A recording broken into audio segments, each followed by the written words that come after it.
दोस्तों, क्या आपने कभी ऐसी जगह के बारे में सुना है जहां जमीन इतनी कम पड़ गई कि लोगों को सड़कों पर नहीं बल्कि आसमान में रहना पड़ा? जहां एक छोटा सा कमरा ढूंढना भी किसी चुनौती से कम नहीं है और उसका किराया सुनकर आपकी आंखें खुली की खुली रह जाएं। हम बात कर रहे हैं हांगकांग की।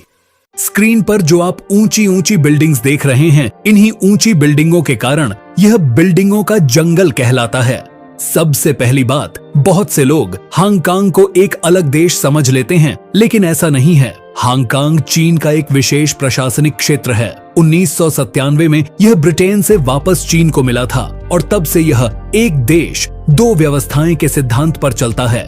यानी इसकी अपनी करेंसी है, अपने कानून हैं और कई मामलों में इसकी व्यवस्था चीन के बाकी हिस्सों से अलग है। अब बात करते हैं इसके आकार की। हांगकांग लगभग 1140 वर्ग किलोमीटर में फैला हुआ है। इस अपेक्षाकृत छोटी सी जगह में करीब 75 लाख लोग रहते हैं। जमीन कम और आबादी ज्यादा होने की वजह से यहाँ विकास ऊपर की ओर हुआ है। आज यह शहर गगनचुंबी इमारतों से भरा हुआ दिखाई देता है। दरअसल दुनिया में 150 मीटर से ऊंची इमारतों की सबसे ज्यादा संख्या भी हांगकांग में ही है, करीब 569 स्काईस्क्रेपर्स। पढ़ाई लिखाई की बात करें तो हांगकांग के लोग दुनिया के सबसे शिक्षित लोगों में गिने जाते हैं। यहाँ की साक्षरता दर लगभग 95.7% है। युवा पीढ़ी में तो यह आंकड़ा और भी बेहतर है।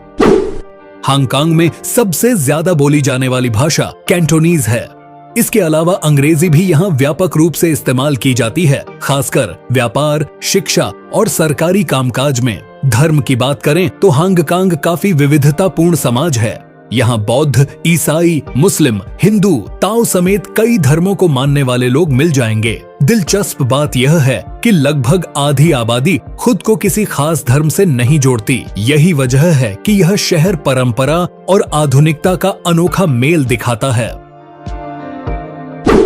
हांगकांग की अर्थव्यवस्था की बात करें तो यह दुनिया के सबसे बड़े और सबसे महत्वपूर्ण वित्तीय केंद्रों में से एक है। यहाँ की आमदनी मुख्य रूप से बैंकिंग, शेयर बाजार, अंतर्राष्ट्रीय व्यापार, लॉजिस्टिक्स और पर्यटन से आती है। टैक्स की दरें अपेक्षाकृत कम होने के कारण दुनिया भर के निवेशक यहाँ कारोबार करना पसंद करते हैं। प्रति व्यक्ति आय लगभग 54 से 57 हजार अमेरिकी डॉलर के आसपास है। यही कारण है कि यहाँ रहने और घर किराए पर लेने का खर्च भी बहुत अधिक है। दुनिया के सबसे अमीर लोगों में से कई हांगकांग में रहते हैं।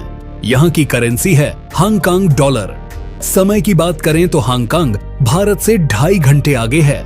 यानी अगर भारत में दोपहर के 12 बजे हैं तो हांगकांग में दोपहर के 2:30 बज चुके होंगे।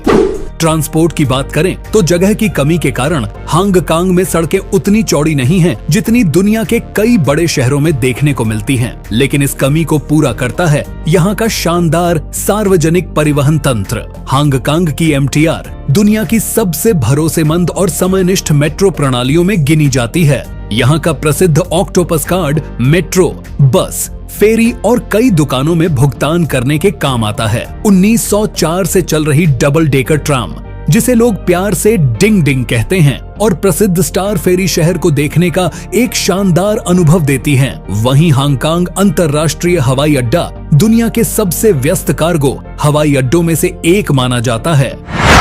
खाने की बात करें तो डिम सम और रोस्ट डक यानी भुना हुआ बत्तख यहाँ के सबसे लोकप्रिय व्यंजनों में शामिल हैं। और घूमने की बात करें तो विक्टोरिया पीक, विशाल तियानतान बुद्ध प्रतिमा, डिज्नीलैंड और ओशियन पार्क यहाँ के प्रमुख आकर्षण हैं। तो दोस्तों, हांगकांग साबित करता है कि जमीन छोटी हो सकती है लेकिन सपने और इमारतें नहीं। दुनिया के सबसे घने, सबसे आधुनिक और सबसे समृद्ध शहरों में गिना जाने वाला यह शहर ऊंची इमारतों, तेज रफ्तार जिंदगी और शानदार व्यवस्था का अनोखा उदाहरण है। अब आप बताइए, क्या आप इस बिल्डिंगों के जंगल वाले शहर में एक दिन बिताना चाहेंगे? कमेंट करके जरूर बताना।